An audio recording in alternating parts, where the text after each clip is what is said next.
Hello viewers, welcome to জ্ঞান সমগ্র।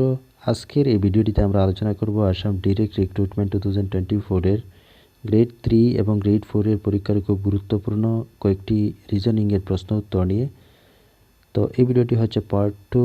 তো আগের ভিডিওটি বা আসাম জিকের অনেকটি ভিডিও রয়েছে আমার চ্যানেলে, তো সেগুলি যদি আপনি দেখতে চান তো আমার চ্যানেলে গিয়ে দেখতে পারেন। তাছাড়া এই ভিডিওটি আসামের আরও কম্পিটিটিভ এক্সামের জন্য খুবই গুরুত্বপূর্ণ রয়েছে। তো তাহলে চলুন শুরু করা যাক আজকের মূল ভিডিওটি। ফার্স্ট কোয়েশ্চেন্স, ইংরেজি বর্ণমালার জে এর বাম দিকের তৃতীয় বর্ণের ডান দিকের পঞ্চদশতম বর্ণ কোনটি?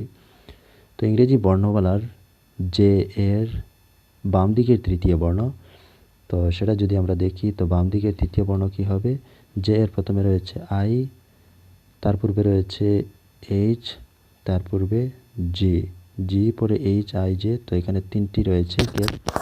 তো জে এর বাম দিকের তৃতীয় বর্ণ হচ্ছে জি। তো এখন বলছে যে তৃতীয় বর্ণের ডান দিকের পঞ্চদশতম, তো ডান দিকের পঞ্চদশ অর্থাৎ 15তম বর্ণ কোনটি হবে? J, G H I J, তারপরে K L M N O P Q R S T U V. তো এখানে যদি আমরা হিসেব করি, জি পরে এইচ 1 2 3 4 5 6 7 8 9 10 11 12 13 14 15 নম্বরে গিয়ে ভি আসবে, তো এখানে অপশন সি শুদ্ধ। পরের প্রশ্ন, নিচের কোন শব্দটির মধ্যে ইংরেজির 5টি ভাওয়েল আছে? তো ভাওয়েল কোনগুলি? তো ভাওয়েল হচ্ছে ইংরেজি বর্ণমালার এ, ই, আই, ও, ইউ। এই 5টি বর্ণ হচ্ছে ভাওয়েল অ্যালফাবেট। তো এগুলির মধ্যে আমরা এই 5টি বর্ণ বা 5টি অ্যালফাবেট রয়েছে কোন শব্দটিতে? তো এখানে যদি আমরা প্রথম শব্দটি দেখি, এখানে এ, তো রয়েছে এ এখানে, ই, ই তো প্রথমেই রয়েছে, আই, তো এখানে রয়েছে ও, ও তো এডুকেশনের লাস্টের দিকে রয়েছে, ইউ, তো ইউ এখানে রয়েছে। এই 5টি বর্ণ কিন্তু আমরা প্রথম শব্দটিতে দেখতে পাচ্ছি, তো এখানে অপশন এ শুদ্ধ। পরের প্রশ্ন, এ হলো বি এর পিতা, সি হলো বি এর স্ত্রী, ডি এবং সি ডি হলো সি এর ছেলে, তবে ডি এবং এ এর সঙ্গে সম্পর্ক কি হবে? তো এ হচ্ছে বি এর পিতা, এ হচ্ছে বি এর পিতা, তাহলে সি হলো বি এর স্ত্রী, তো সি হচ্ছে বি এর স্ত্রী, তাহলে বি এর স্ত্রী। ডি হলো সি এর ছেলে, তো ডি হচ্ছে সি এর ছেলে। তো এখন তবে ডি এবং এ এর কী সম্পর্ক? তো সি এর ছেলে অর্থাৎ বি এরও ছেলে, তো এখন এ এর সঙ্গে ডি এর কী সম্পর্ক? তো এ এর ডি হচ্ছে নাতি, যেহেতু এ হচ্ছে বি হচ্ছে এ এর ছেলে, তো ডি হচ্ছে বি এর ছেলে, তো আলটিমেটলি সেটি এ এর ডি হবে এ এর নাতি, তো এখানে অপশন এ শুদ্ধ। পরের প্রশ্ন, প্রতিমা এবং রিমা হলেন সেমের দুজন স্ত্রী, রীতা হলো রিমার সৎ মেয়ে, প্রতিমার সাথে রীতার সম্পর্ক কী? তো এখানে প্রতিমা এবং রিমা হচ্ছেন সেমের দুইজন স্ত্রী, তো রীতা হলো রিমার সৎ মেয়ে, রীতা হচ্ছে রিমার সৎ মেয়ে, তার মানে প্রতিমার মেয়ে।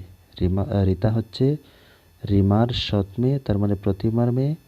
তো এখন কি বলছে, প্রতিমার সাথে রীতার সম্পর্ক কি? তো এখন এই রীতার সম্পর্ক এই প্রতিমার সাথে কিভাবে? তো প্রতিমা হচ্ছে রীতার মা, তো এখানে অপশন ডি শুদ্ধ।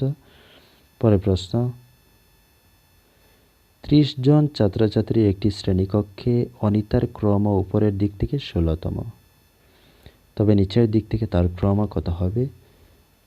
তো 30 জনের একটি শ্রেণীকক্ষে ধরুন 30 জন, 1 2 3 এভাবে সিরিয়াল নম্বর রয়েছে 30 অবধি।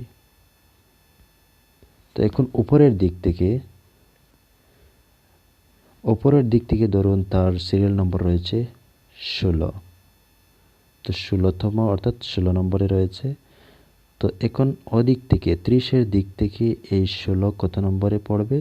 তো আপনারা যদি এভাবে লিখে হিসাব করেন তো দেখবেন এটি 15 নম্বর স্থানে রয়েছে, তো এখানে শুদ্ধ হবে 15তম। পরের প্রশ্ন,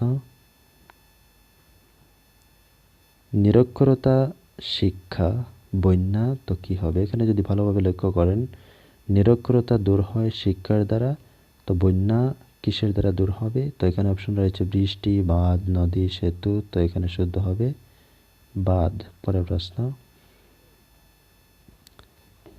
FAG GAF HAI IAH, তো এখানে পরের অপশনটিতে কি হবে? তো এখানে যদি লক্ষ্য করেন প্রথম বর্ণটি রয়েছে এফ, দ্বিতীয় শব্দের জি, FGHI, তার মানে পরেরটা হবে জে। এখানে নিচের অপশনগুলিতে যে একমাত্র অপশন সিতে রয়েছে, তো এখানে অপশন সি শুদ্ধ হবে, অর্থাৎ যাক। পরের প্রশ্ন, কবি, কবিতা, নাট্যকার তো কি হবে? তো এখন কবি কি লেখেন? কবিতা লেখেন। নাট্যকার লিখেন নাটক, তো এখানে অপশন এ শুদ্ধ হবে। পরের প্রশ্ন, যদি z = 26 এবং NET = 39, তাহলে NUT কত হবে? তো এখানে যদি ABCD K A K 1, B K 2, C কে 3, এইভাবে যদি DEF Z পর্যন্ত যান, তাহলে Z কে আপনি টোটাল পাবেন 26 নম্বরে। তো এখন আমরা হিসেব যদি করি NET 39 কীভাবে হলো, তাহলে N আমরা সিরিয়াল নাম্বার পাবো 14 নম্বরে, অর্থাৎ 14। E কে পাবো ABCDE, এটি রয়েছে 5 নম্বরে। T রয়েছে 20 নম্বরে, অর্থাৎ 20 নম্বরে রয়েছে। 20 আর 5 25 আর 14 হচ্ছে 39। তো এই হচ্ছে টোটাল NET, অর্থাৎ 39। তো এখন এইভাবে যদি আমরা হিসেব করি NUT, তো কত হবে N? তো আমরা আগেই পেয়েছি N হচ্ছে 14। U যদি আপনি হিসাব করেন এটি পাবেন 21 নম্বরে, আর T কে পাবেন 20, অর্থাৎ 20 নম্বরে। যেহেতু STU 21, T 20, তো এখন তিনোটা যদি আপনি যোগ করেন তো এখানে বের হবে 55। তার মানে এখানে 55 অপশন এ তো রয়েছে, তো এখানে অপশন এ শুদ্ধ। পরের প্রশ্ন, মাসের 2 তারিখ রবিবার হলে 29 তারিখের আগের দিন কী বার হবে? তো সপ্তাহের 7 দিন, তো 2 তারিখ হচ্ছে রবিবার, তো 7 দিন পরে আবার রবিবার আসবে 9 তারিখে, তারপরে আবার রবিবার আসবে 16 তারিখে, তারপরে আবার রবিবার আসবে 23 অর্থাৎ 23 তারিখে, তারপরে আবার রবিবার আসবে 30 তারিখে।